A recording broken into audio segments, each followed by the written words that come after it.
Interest calculation से बहुत सारे format, interest calculation, single account, multiple account interest calculation, interest bill wise interest, bank, other account interest.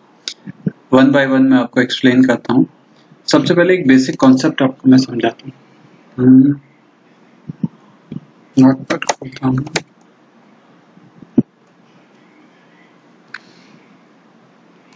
एक normal सी चीज होती है,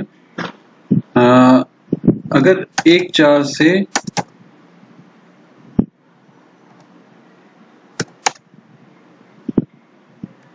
एक चार से 31 थी,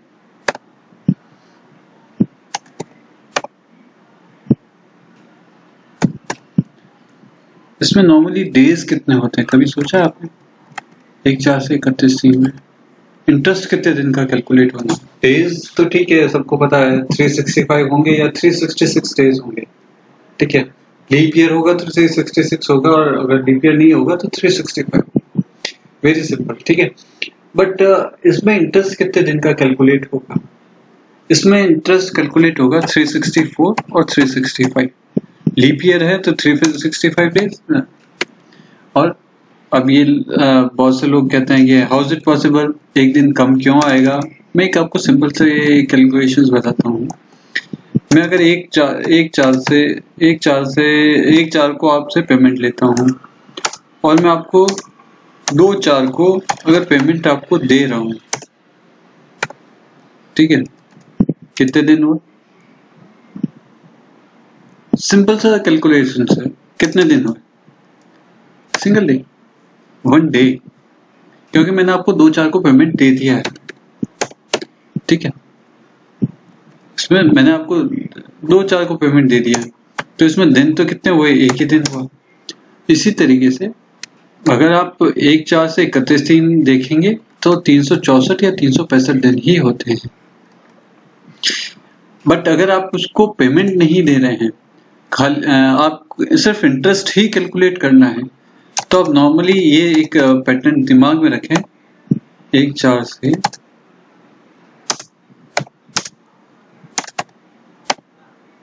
2021, इसमें हमेशा 365 और 366 डेज होते हैं। कारण, इसका रीजन भी मैं आपको समझाता हूँ। मैं अगर आपको पेमेंट दे रहा हूँ तो तब तो मेरा ऑटोमेटिक 31 दिन, और मैं आपका पेमेंट नहीं तोड़ रहा हूँ, 1/4 तक का बकाया तोड़ रहा हूँ, नेक्स्ट ईयर कैरी कर रहा हूँ आपके बैलेंस। अगर मैं आपको 31 दिन को पेमेंट देके अगर खत्म कर रहा हूँ अकाउंट, तो आपका कोई इशू नहीं है। अगर पेमेंट नहीं दे रहा हूँ तो मैं नेक्स्ट ईयर कैरी कर रहा हूँ, तो 1/4 से 1/4 तक का मैं कैलकुलेट करूंगा, ठीक है। ये एक सिंपल सा कॉन्सेप्ट है, ये समझने वाला, ये बहुत से लोगों को बहुत कंफ्यूजन रहता है इसके अंदर, ठीक है। अब मैं आपको इंटरेस्ट का एक पैटर्न बताता हूँ। इंटरेस्ट पर महीना, पर एनम और पर मंथ का मैं आपको एक सिंपल सा फंडा समझाता हूँ। ये इक्वल्स टू पर,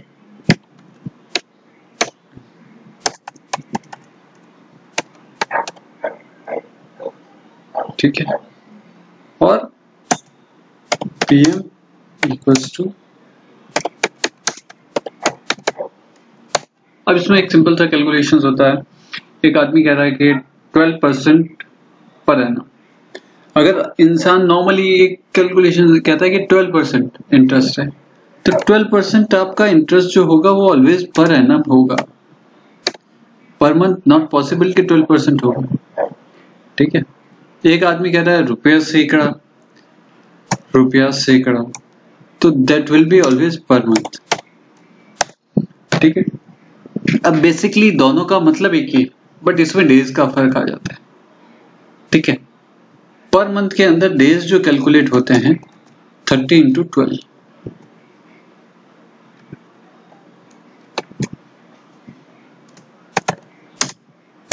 इंटू 12, 360 डेज का इंटरेस्ट कैलकुलेट होता है, ठीक है।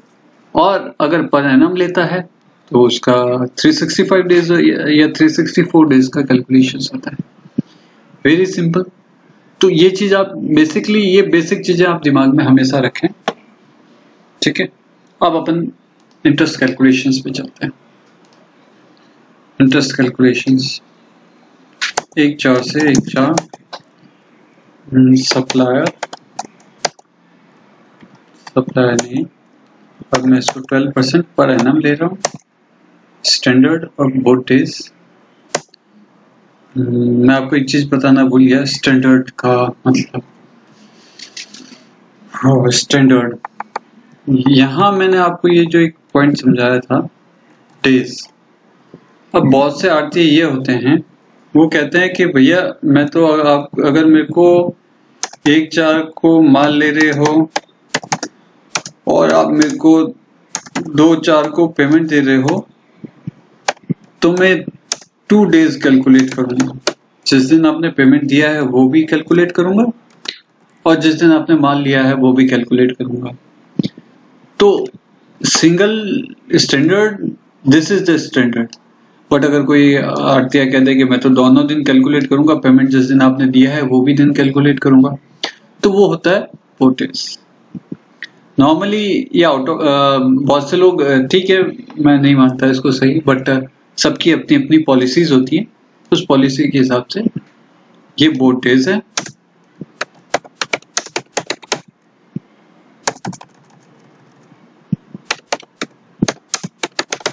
ये बोट डेज, ठीक है। स्टैंडर्ड लिया मैंने।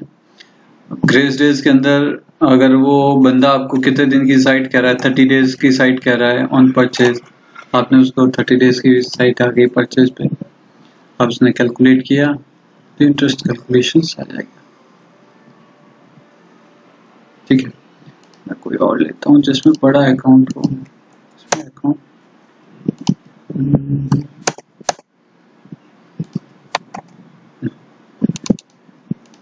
ठीक है।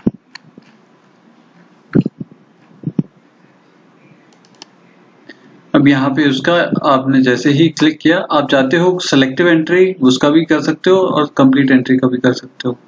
तो जैसे ही आपने इंटरेस्ट रेट निकाली, इंटरेस्ट रेट, ठीक है। अब ये इंटरेस्ट कैलकुलेट हो गया। आपका इंटरेस्ट नेट पेबल कितना है, नेट रिसीवेबल कितना है, ये आपका आ गया। नेट पेबल आपका ये रहा, ठीक है। एवरेज 40 डेज का पेमेंट आ रहा है, ये यानी ये आपका प्रोडक्ट, सबका एक एक का प्रोडक्ट निकाल के आपका इंटरेस्ट कैलकुलेट कर देगा। ये क्रेडिट प्रोडक्ट है, इसका इतने दिन के लेस करने के बाद निकाला, इसका इतने दिन लेस करने के बाद आपका प्रोडक्ट, ये आपका इंटरेस्ट कैलकुलेशन का फॉर्मूला, ठीक है। नेक्स्ट इंटरेस्ट कैलकुलेशंस में मल्टीपल अकाउंट। आप चाहते हो कि आपके सप्लायर्स हैं, काफी सारे सप्लायर हैं, उन सबका एक साथ में इंटरेस्ट कैलकुलेशन करना है। 31/3 तक लिया या 1/4 तक लिया, 01/04,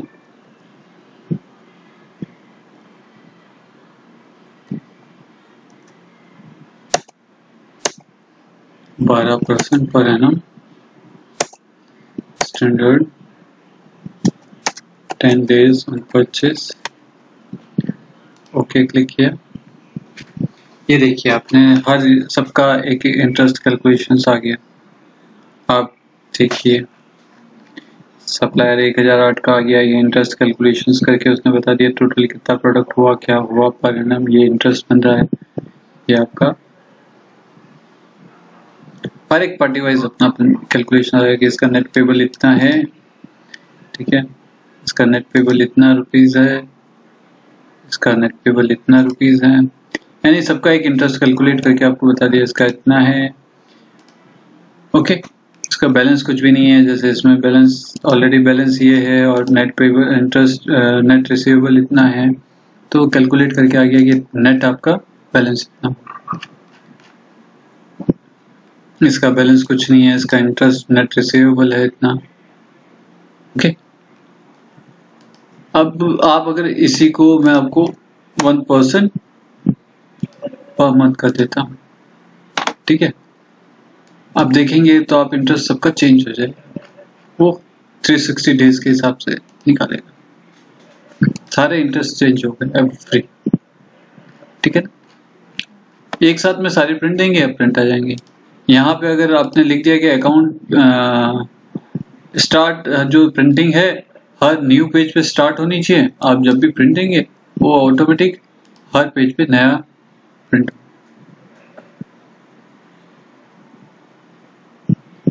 ठीक, ये होता रहेगा। Next, bill wise interest. Bill wise interest में आपने दिया कि टिल 31st, क्यूमुलेटिव और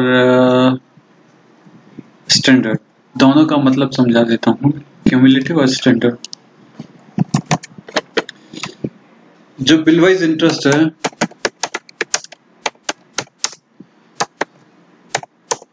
उसके अंदर स्टैंडर्ड का मतलब है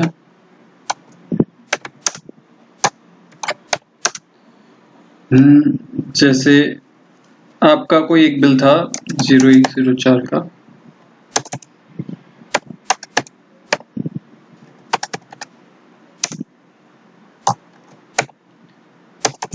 बिल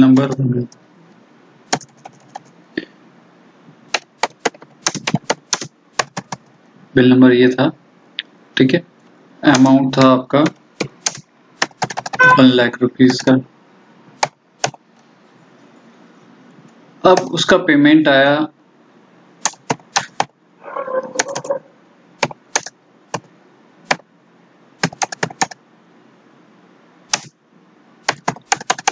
25,000 रुपये,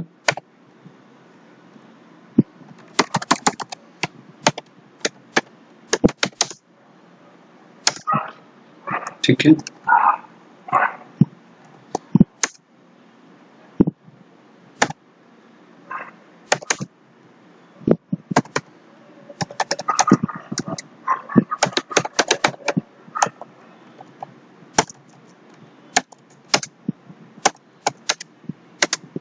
$3,000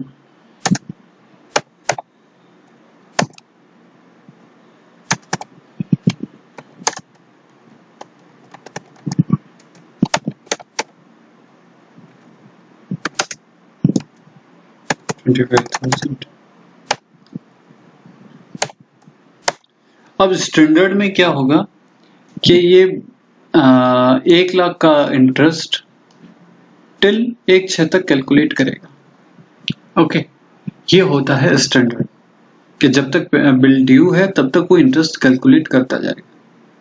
ये तो हो गया स्टैंडर्ड। अब क्यूमुलेटिव में क्या होगा? क्यूमुलेटिव में क्या होगा कि ये जो इंटरेस्ट कैलकुलेट करेगा 5/4 को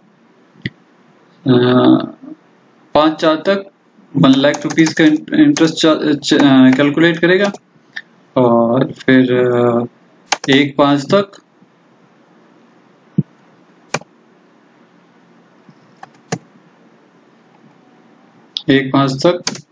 75,000 का इंटरेस्ट कैलकुलेट करेगा, और फिर उसके बाद में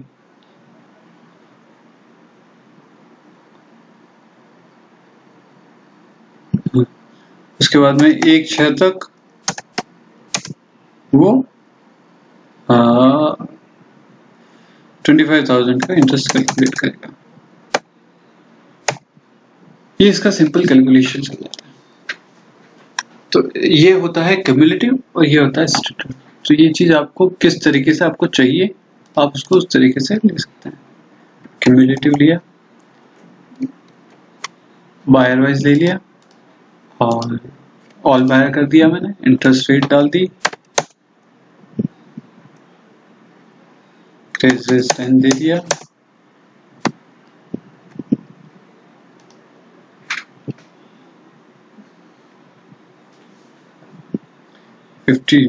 ये ऑटोमेटिक अकाउंट से धारा से उठा लिया इसका इंटरेस्ट कैलकुलेट कर रहा है, ये इंटरेस्ट कैलकुलेट कर रहा है सारा। जैसे एक ही दिन में 2 बार पेमेंट आया है तो इसका 2 अलग अलग बार इंटरेस्ट कैलकुलेट कर दिया इसने। आप देखिए, ये देखिए, ये मैं आपको समझाता हूँ। इसका इंटरेस्ट देखिए, ये बिल था 43,943 का, ये 23/7 का बिल था, 16/9 को इसका पेमेंट आया। तो इसके एक्चुअल में जो ड्यू अमाउंट था, नहीं 16/9 को 158 रुपीज ड्यू थे, पेमेंट किया तो उसका 6050 रुपये निकाला उसने। उसके बाद में 16/9 से 23/9 तक जो अमाउंट था उसका 100 रुपये इंटरेस्ट निकला। टोटल इसका जो ड्यू हो गया। अब इसी इनवॉइस को अब अपन समझते हैं। ये पार्टी देखा अपन ने 1025 में बिल नंबर 664। अब मैं अगर इसको स्टैंडर्ड में लेता हूँ 664 में क्या आएगा,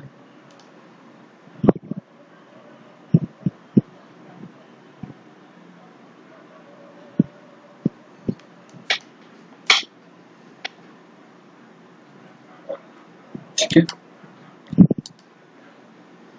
ये इंटरेस्ट कैलकुलेशंस।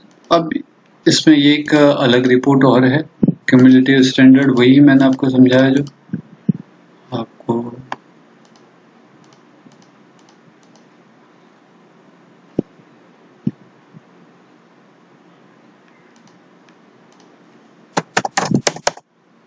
ये इसके हिसाब से, पॉलिसी के हिसाब से ऑटोमेटिक जो आपकी सेल्स पॉलिसी इसमें डिसाइडेड है उसके हिसाब से ये इंटरेस्ट कैलकुलेट करके दे देता है।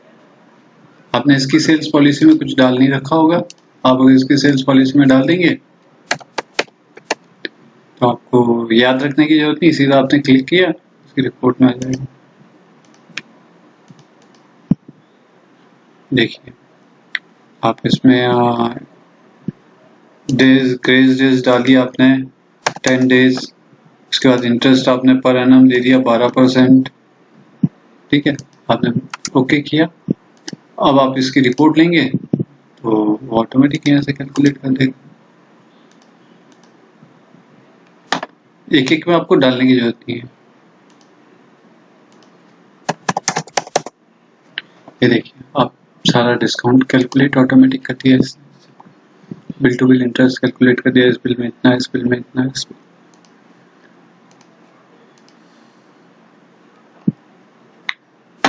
बैंक का इंटरेस्ट, आप बैंक का अगर स्टेटमेंट डाउनलोड कर रखा है, आप बैंक का इंटरेस्ट यहीं से सीधा कैलकुलेट कर सकते हैं कि बैंक कोई गलत तो इंटरेस्ट नहीं लगा रही।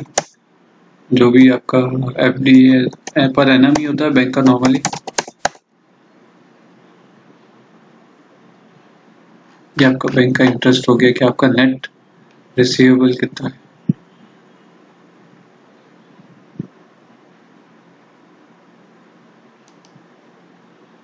ओके,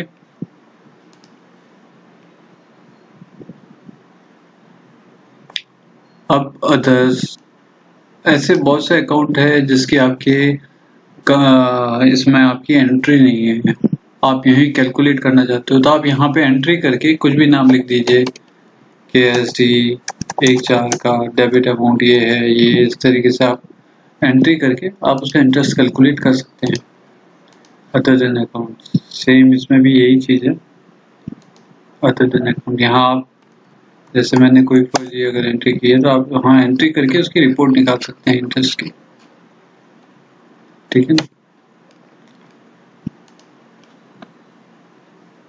ये इंटरेस्ट कैलकुलेशंस का कंप्लीट।